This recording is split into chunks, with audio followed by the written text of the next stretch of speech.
इसके बाद अब जो नेक्स्ट टॉपिक है अकॉर्डिंग टू दिस सिलेबस वो है respiratory volume and capacities. Respiratory volume and capacities कुछ उनमें स्पेशल टर्म्स हैं, उन टर्म्स के बारे में बात करेंगे। I will try to explain these terms, और इस तरह से मैं कोशिश करूंगा उनको एक्सप्लेन करने की ताकि उनको आप समझ सकें। रटने की जरूरत नहीं है। कुछ फॉर्मूलाज जैसे मैथमेटिक्स, फिजिक्स और केमिस्ट्री में फॉर्मूलाज याद करते हैं, उन फॉर्मूलाज को आप याद कर लिए, वो आपके आगे चलकर काफी हेल्पफुल होने वाले हैं। अब मैं आपसे पूछ, इससे पहले कि मैं टॉपिक शुरू करूं, मैं आपसे पूछता हूं कि जो हमारा एक नॉर्मल रेस्पिरेशन रेट है, यानी कि 1 मिनट में हम कितनी बार सांस ले सकते हो, सांस बाहर निकाल सकते हैं, जो नॉर्मल रेट ऑफ रेस्पिरेशन एक एडल्ट हेल्दी ह्यूमन बीइंग में वो कितना है? Rate of respiration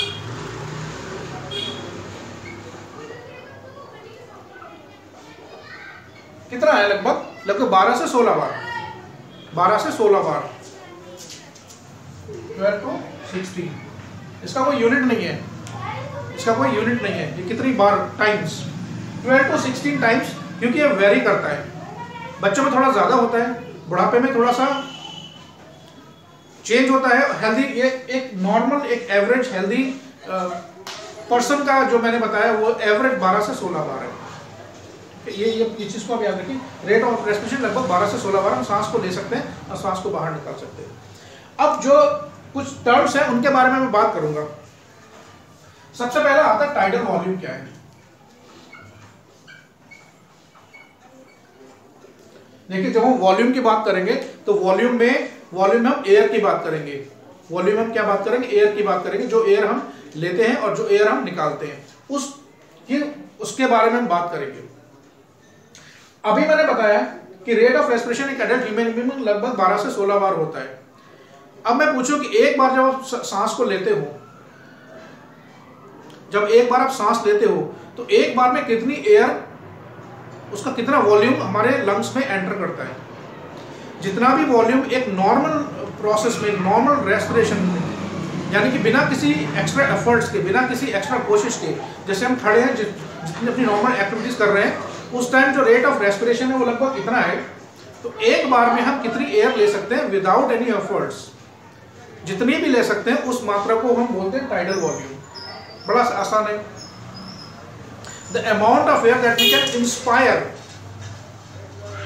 without any extra efforts is called tidal volume. तो इसको कैसे लिखेंगे? वॉल्यूम ऑफ एयर इंस्पायर्ड और expired under normal condition.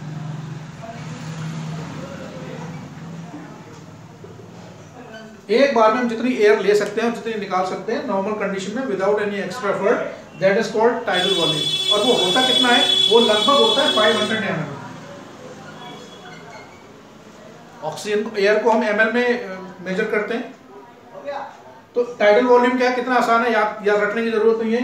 The amount of the volume of air that we inspire in और we expire out is called tidal volume, and the tidal volume is almost 500 ml एक बार में। अब मैं पूछूं कि 1 minute में under normal conditions how much air we can inspire in and expire out. तो इसको मल्टीप्लाई कर लो 12 को 500 से। तो 12 को अगर 500 से मल्टीप्लाई करें तो कितना होगा? 6000 ml मिनिमम, और मैक्सिमम 16 इंटू 500 8000 ml। यानी कि 1 मिनट में नॉर्मल कंडीशन में हम 6000 ml से 8000 ml तक एयर को या तो ले सकते हैं या फिर एयर को निकाल सकते हैं, and that is called tidal volume. Clear? अब दूसरा है, ये नीचे लिख देता हूं, इंस्पिरेटरी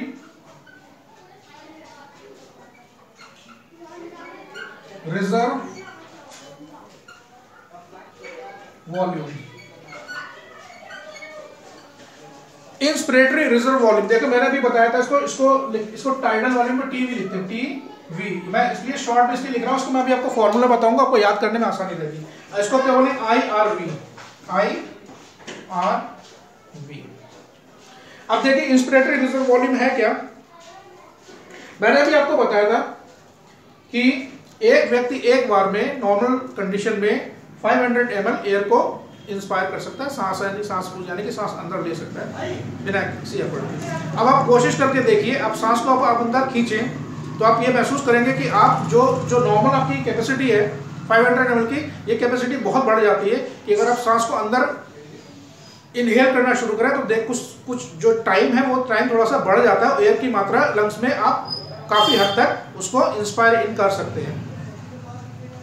समझ में आया?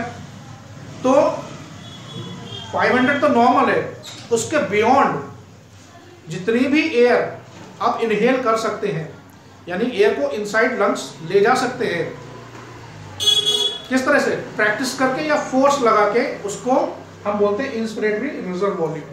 यानी टाइडल वॉल्यूम के ऊपर जितनी भी एयर हम अपने लंग्स में एंटर कर सकते हैं by force, that is called inspiratory reserve volume. तो अब इसको डिफाइन कैसे करेंगे? तो ये क्या है? Basically additional volume of air which we can inspire in the amount of additional air 500 ml के ऊपर जितना भी air by applying force, the amount of air which we can inhale in is called inspiratory reserve volume। जितना भी extra air हम 500 ml के ऊपर ले सकते हैं उसको इंस्पिरेटरी रिजर्व वॉल्यूम कहते हैं। और ये होता कितना है? ये लगभग होता है 2500 से 3000 ml तक। तो टोटल कितना हो गया? 3500 हो सकता है, 500 तो ये नॉर्मल है, और उसके अलावा फोर्स लगा के हम 2500 से 3000 ml ऑक्सीजन और अंदर ले सकते हैं। तो जो हमने एक्स्ट्रा लिया वो इंस्पिरेटरी रिजर्व वॉल्यूम हो गया। Alright,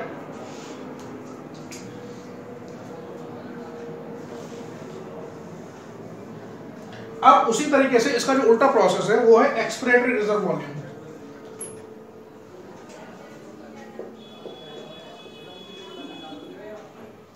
expiratory reserve volume. शुरुआत में मैंने पूछा था टाइडल वॉल्यूम क्या है? Tidal volume is the amount of air which we can inhale in और exhale out is called tidal volume which is equal to 500 ml। Inspiratory reserve volume क्या था? It was the extra air that we can inhale in by applying force over and above tidal volume is called inspiratory reserve volume। अब expiratory reserve volume क्या है कि जितनी air हम बाहर निकालते हैं नॉर्मल कंडीशन में, उसके अलावा उसके ऊपर फोर्स लगा के जितनी भी एयर हम लंग से बाहर निकाल सकते हैं, that extra amount of air is called expiratory reserve volume. इसको क्या लिखेंगे? IRV,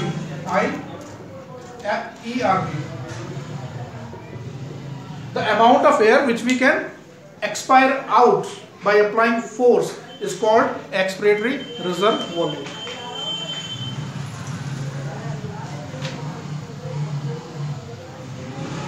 तो इसको क्या लिखेंगे? Amount of air which we can expire out by applying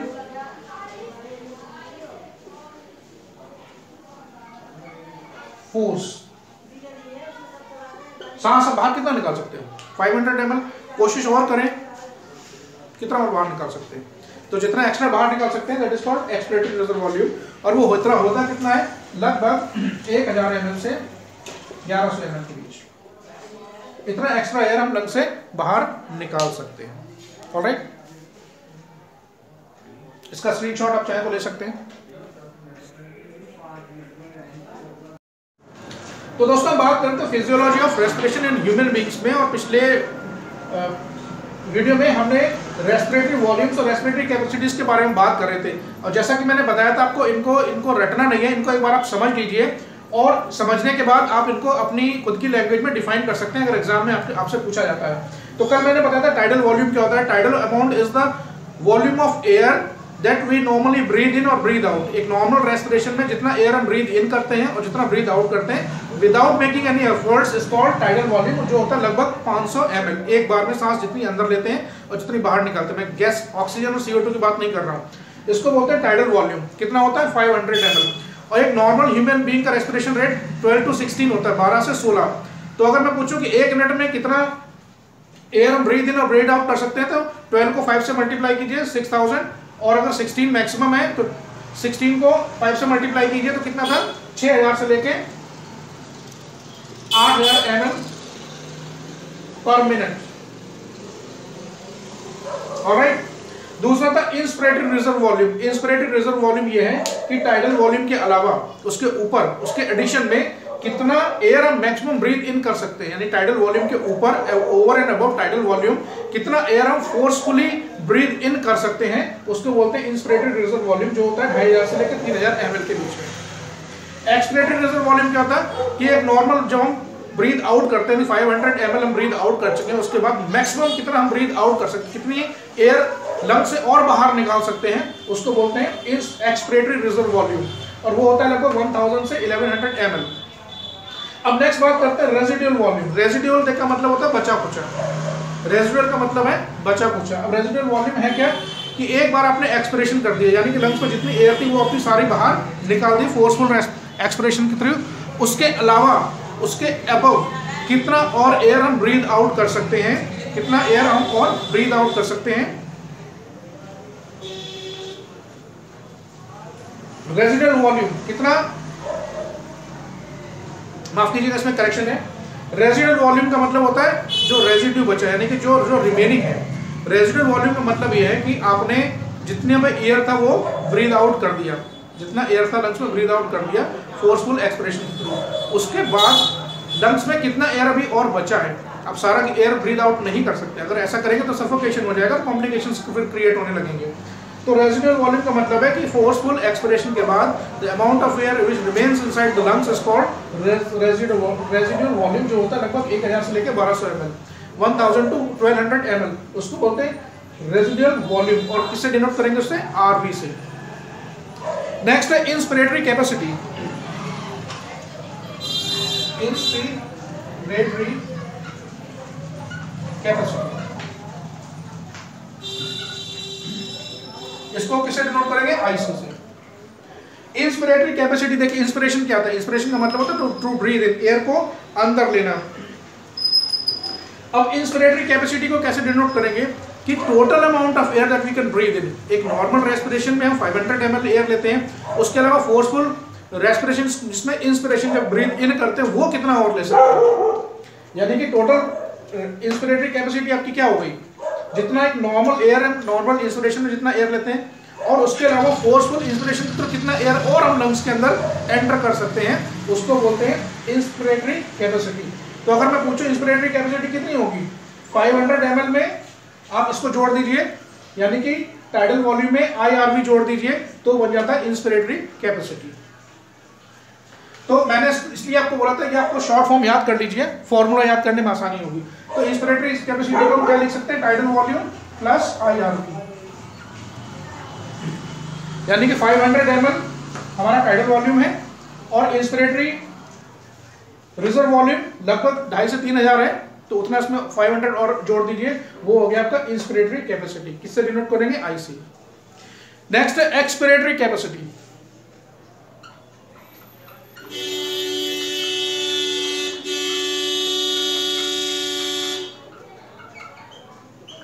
expiration क्या है, जितना एयर हम नॉर्मल ब्रीथ आउट करते हैं, जितना एयर हम नॉर्मल ब्रीथ आउट करते हैं उसको एक्सपिरेशन बोलते हैं। तो एक बार में कितना एयर हम ब्रीथ इन ब्रीथ आउट कर सकते हैं, 500 ml, वो हमारा क्या है, टाइडल वॉल्यूम। उसके अलावा कितना एयर और ज्यादा हम फोर्सफुल तरीके से ब्रीथ आउट कर सकते हैं, उसको बोलते हैं एक्सपिरेटरी कैपेसिटी। उसको किससे डिनोट करेंगे, ईसी से। तो क्या अगर मैं पूछूंगा इसका फॉर्मूला क्या बनेगा, तो हम क्या है ऐसा बोल सकते हैं, expiratory capacity is equal to TV plus ERV, यही बनेगा, tidal volume plus expiratory reserve volume. इन फॉर्मूलाज को आप याद कर लीजिए, इन फॉर्मूलाज को याद कर लीजिए, प्रैक्टिस कीजिए, समझने में आसानी हो जाएगी।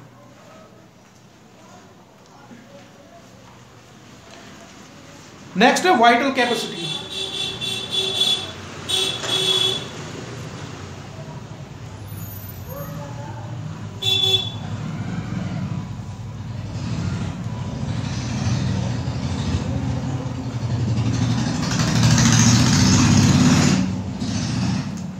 वाइटल कैपेसिटी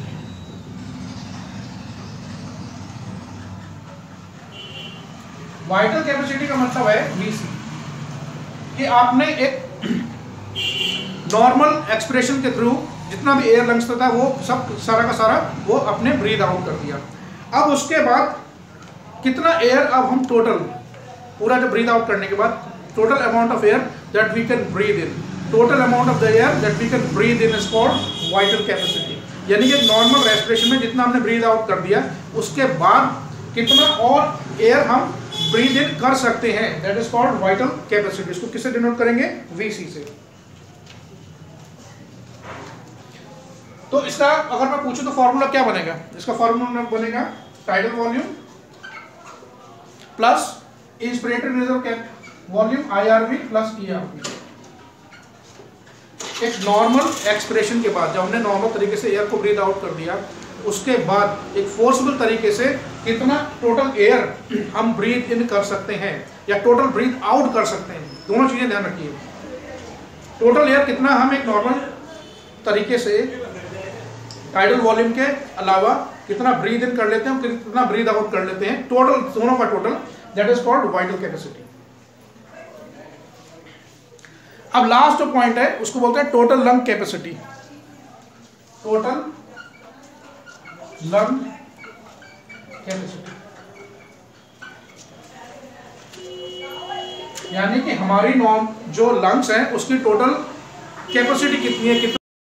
नेक्स्ट इसमें टोटल लंग कैपेसिटी यानी कि हमारी लंग की टोटल कैपेसिटी कितनी है, यानी कि ये कितनी मैक्सिमम वॉल्यूम ऑफ एयर को एकोमोडेट कर सकता है अपने अंदर। तो इसमें देखिए 4 चीजें मैंने बताई थी। पहले था टाइडल वॉल्यूम, जितना नॉर्मल एयर ब्रीद इन और ब्रीद आउट करते हैं। दूसरा था रेजिडुअल वॉल्यूम, जो लंग्स में एक्सपिरेशन के बाद रह जाता है।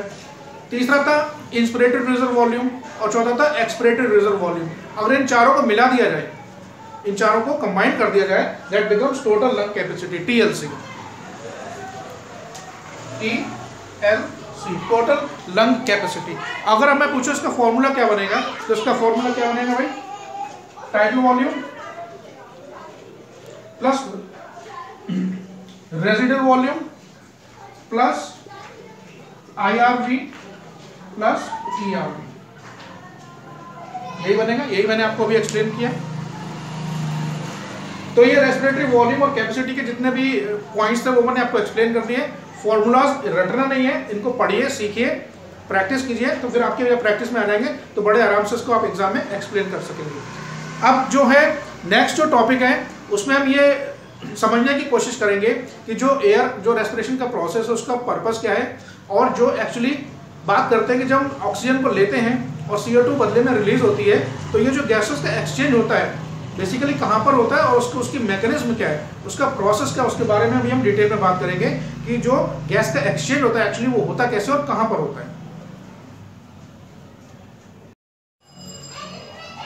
अब देखिए बात करते हैं जो एक्सचेंज ऑफ गैसेस होता है, रेस्पिरेशन में एक्सचेंज ऑफ गैसेस होता है, उसका एक्चुअल प्रोसेस क्या है। वीडियो को शुरू करने से पहले आपसे रिक्वेस्ट है, जो लोग चैनल पर नए हैं चैनल को सब्सक्राइब करें, वीडियो को लाइक और शेयर करें। साथ ही साथ अगर आपका कोई कमेंट या कोई सुझाव है इस वीडियो के बारे में या कंटेंट के बारे में, उससे मुझे जरूर अवगत कराएं। चलिए शुरू करते हैं। एक्सचेंज ऑफ गैसेस बेसिकली होता क्या है? देखिए जब हमने फर्स्ट पार्ट में कवर किया था जो रेस्पिरेशन का प्रोसेस है उसमें जो इंस्पिरेशन और एक्सपिरेशन दो प्रोसेस हैं वो किस वजह से होते हैं? They take place because of the pressure gradient की वजह से। एटमॉस्फेरिक एयर जो है उसमें ऑक्सीजन का कॉन्सेंट्रेशन ज़्यादा है, लंग्स में ऑक्सीजन का कॉन्सेंट्रेशन कम है, किसके मुकाबले? एटमॉस्फेरिक एयर के मुकाबले कम है। और जो हमारे लंग्स हैं उसमें CO2 का कॉन्सेंट्रेशन बाहर जो एटमॉस्फेयर में CO2 उसके मुकाबले कम है। तो because of the difference in the pressure gradient between these two gases the oxygen comes in and CO2 goes out. ये हमने वीडियो को फर्स्ट पार्ट में कवर कर लिया था और आई होप आपको समझ में आया होगा। तो ये कुछ मैंने आउटलाइन डायग्राम ऑलरेडी बनाकर रखा हुआ है ताकि थोड़ा सा आपका टाइम बचे और एक्सप्लेन करने में थोड़ा सा मुझे हेल्प मिले। और साथ ही साथ मैंने यहाँ पर एक टेबल बनाया है। ये टेबल आपको बनाकर उसको थोड़ा याद भी रखना है, क्योंकि अगर आपको ये टेबल याद रहेगी तो ये डायग्राम में अभी जो चीज़ें मैं अभी फिल करूंगा आपको समझाने के बाद उस डायग्राम को कंप्लीट करने में बनाने में आपको मदद मिलेगी। 2-3 बार प्रैक्टिस करेंगे तो ये बड़ा आसान हो जाएगा। अब बात करते हैं एक्सचेंज ऑफ गैसेस। देखिए एक्सचेंज ऑफ गैसेस दो जगह होता है। पहला कहाँ पर होता है कि जो एयर ब्रीथ इन करते हैं वो अल्टीमेटली कहाँ गई?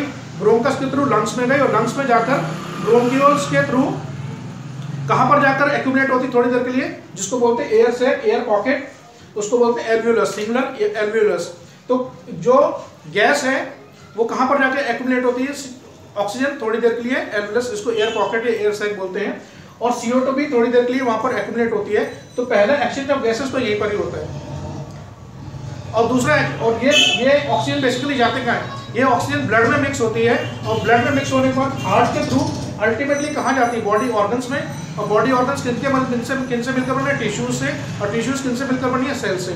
तो पहला एक्सचेंज ऑफ गैसेस तो यहाँ पर होता है।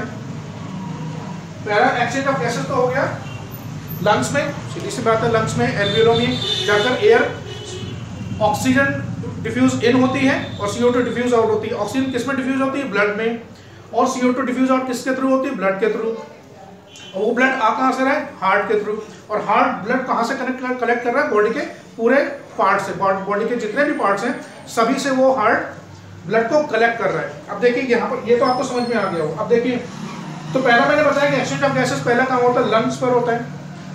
ये मैंने ऑलरेडी लिखा हुआ है कि एटमॉस्फेरिक जो एयर है उसमें ऑक्सीजन का कंसंट्रेशन 159 mmHg, उसको मरकरी में मेजर करते हैं, 159 mmHg। ये टेबल मैंने ऑलरेडी बनाया, ये पहले मैं आपको टेबल एक्सप्लेन कर देता हूं। ये ऑक्सीजन का प्रेशर है और ये CO2 का प्रेशर। देखिए एटमॉस्फेयर में बहुत सारी गैसेस होती हैं, जिसमें ऑक्सीजन का जो परसेंटेज है वो लगभग 20% है, नाइट्रोजन ऑलमोस्ट 79% होती है, CO2 0.003% और बाकी में सारी गैसेस होती है। हम वो तो वही बात कॉन्सेंट्रेशन की। अब बात करते हैं प्रेशर की। एटमॉस्फेरिक प्रेशर कितना है, 159 mmHg मैंने यहाँ पर लिखा है। ऑक्सीजन का प्रेशर एटमॉस्फेयर में कितना है, 159 mmHg। एटमॉस्फेरिक एयर में CO2 का प्रेशर कितना है, 0.03 mmHg। ये क्या है, एल्वियोलस एयर पॉकेट है। इस टेबल की मदद से समझते हैं। एयर पॉकेट में ऑक्सीजन का कॉन्सेंट्रेशन कितना है, 104।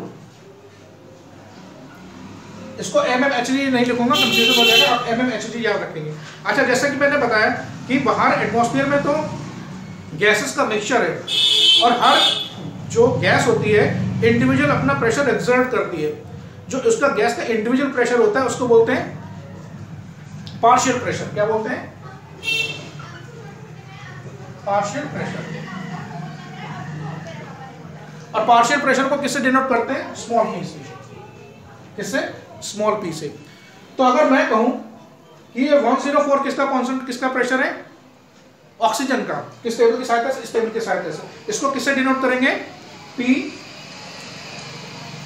स्मॉल p ऑक्सीजन, इस तरीके से mmHg। मैं एक बार लिख देता हूं ताकि आपको याद रहे, कंफ्यूजन ना हो। एल्वियोलस में ऑक्सीजन का जो पार्शियल प्रेशर है वो कितना है, 104 mmHg, जो कि मैंने यहां पर लिखा है। उसी एल्वियोलस में CO2 का पार्शियल प्रेशर कितना है, 40। तो यहां पर CO2 कितना लिखेंगे, PCO2 कितना है, 40 mmHg।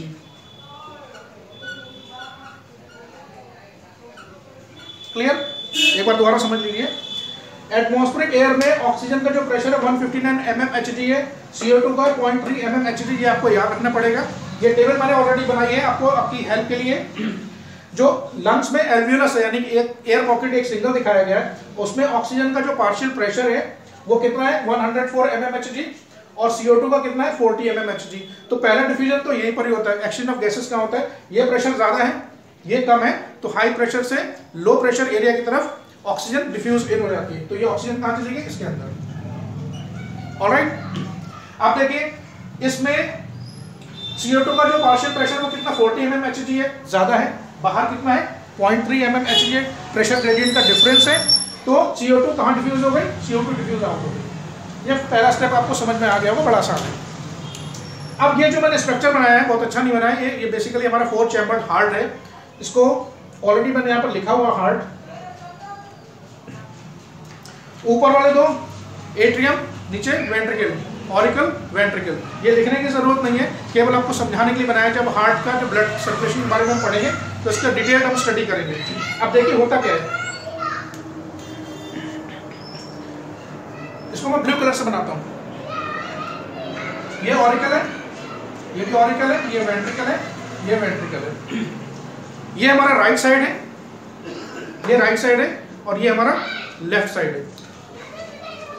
ये एक मैंने बनाई है वेन।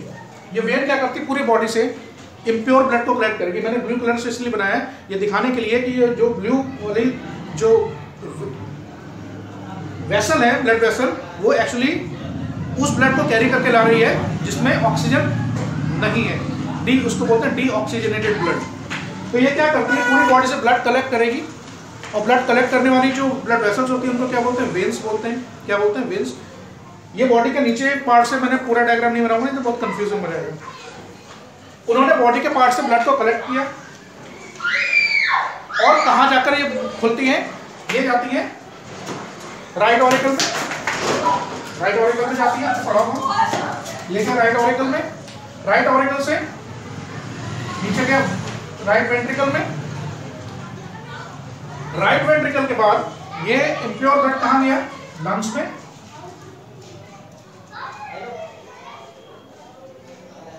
ये ब्लू कलर का मैंने इसलिए बनाया है आपको समझाने के लिए। देखिए ये इसको बोलते हैं सिस्टमेटिक वेन, इंफीरियर वेना क्या वो बोलते हैं, सुपीरियर और इंफीरियर दो।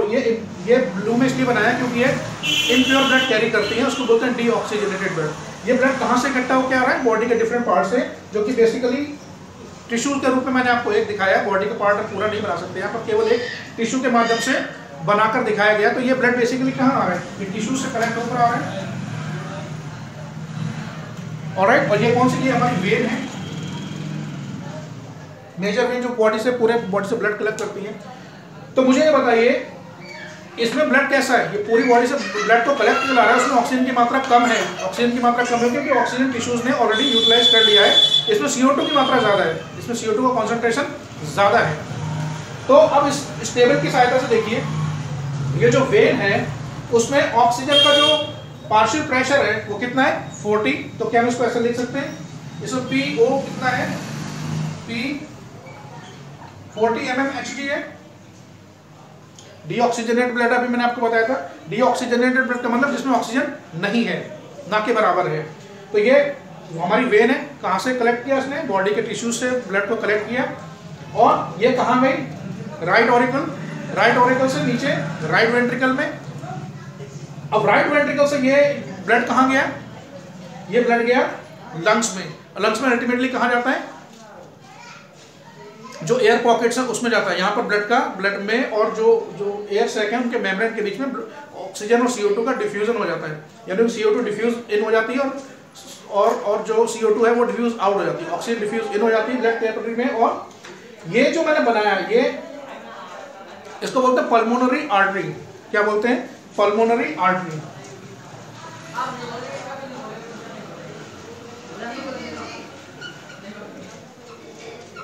समझने वाली बात ये, यहाँ पर ये वेन थी, यहाँ पर आर्टरी होगी। ये डिफरेंस आपको याद रखना पड़ेगा।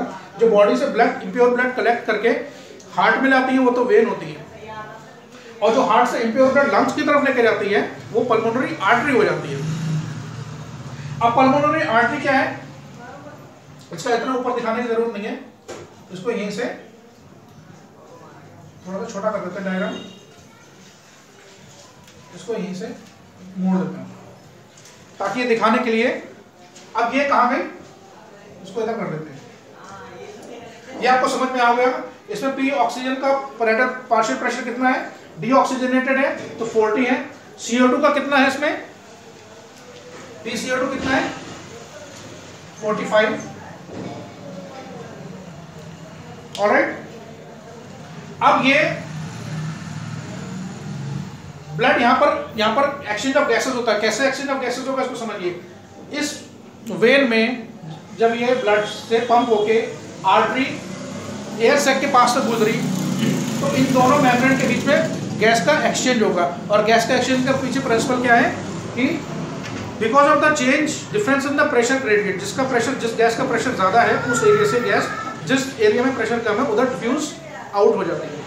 अब इसमें CO2 का प्रेशर कितना है 45 mmHg, एयर सैक में कितना है 40। तो सीधी सी बात है 45 से 40 की तरफ ये गैस कहाँ चली गई, एयर सैक में चली गई।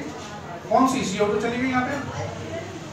ऑलराइट, अब देखिए यहाँ पर ऑक्सीजन का प्रेशर कितना है 104 और इसमें कितना है 40, तो यहाँ ज़्यादा है कॉन्सेंट्रेशन ऑक्सीजन का, यहाँ कम है, तो जो ऑक्सीजन थी वो डिफ्यूज इन हो गई किसमें, इन ब्लड कैपिलरीज में। अब मैं इसको कलर चेंज कर देता हूँ।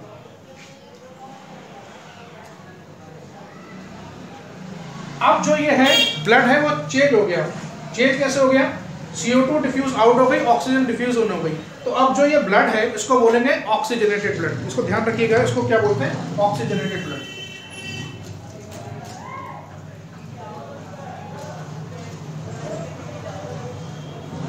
और ये क्या है, पल्मोनरी वेन इसको बोलेंगे। ये आर्टरी है तो ये पल्मोनरी वेन है, पल्मोनरी वेन, ये आपको याद रखना पड़ेगा। अब इस पल्मोनरी वेन में चार्ट की सहायता से देखिए ऑक्सीजन का जो पार्शियल प्रेशर वो कितना है,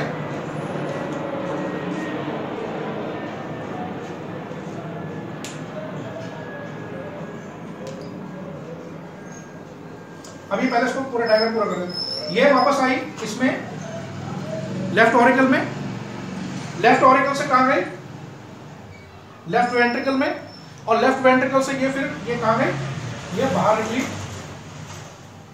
और बाहर निकलने के बाद ये कहाँ गई, टिश्यूज में। अब देखिए ये ऑक्सीजनेटेड ब्लड लेकर आई है, इसमें ऑक्सीजन का जो पार्शियल प्रेशर है PO2 कितना है 95 और PCO2 कितना है 40।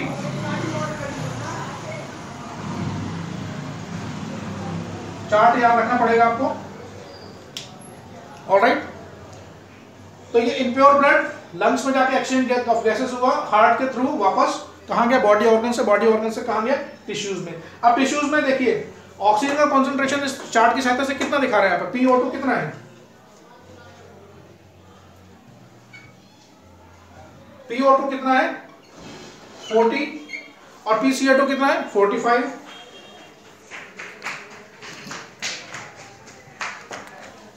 PCO2 कितना है 45। अब मुझे बताइए ऑक्सीजन का कॉन्सेंट्रेशन इस ऑक्सीजनेटेड ब्लड में जो कि हार्ट से प्योर ब्लड लेकर आ रही है जिसमें ऑक्सीजन मिली हुई है, उसमें उसका प्रेशर कितना 95 mmHg, टिश्यूज में कितना है 40। तो हायर प्रेशर से लोअर प्रेशर की तरफ ये जो ऑक्सीजन थी वो इन ब्लड कैपिलरी से टिश्यूज में डिफ्यूज इन हो गई। CO2 का कॉन्सेंट्रेशन टिश्यूज में कितना है 45 mmHg, इसमें कितना है 40 mmHg है, यहां ज्यादा है यहां कम हो गई, तो CO2 डिफ्यूज आउट हो गई और ऑक्सीजन डिफ्यूज इन हो गई। ये ऑक्सीजन है आसान, इसको आप समझिए, चाहे तो स्क्रीनशॉट ले लीजिए। ये टेबल जरूर याद करनी है आपको, ये टेबल आपको याद करनी पड़ेगी।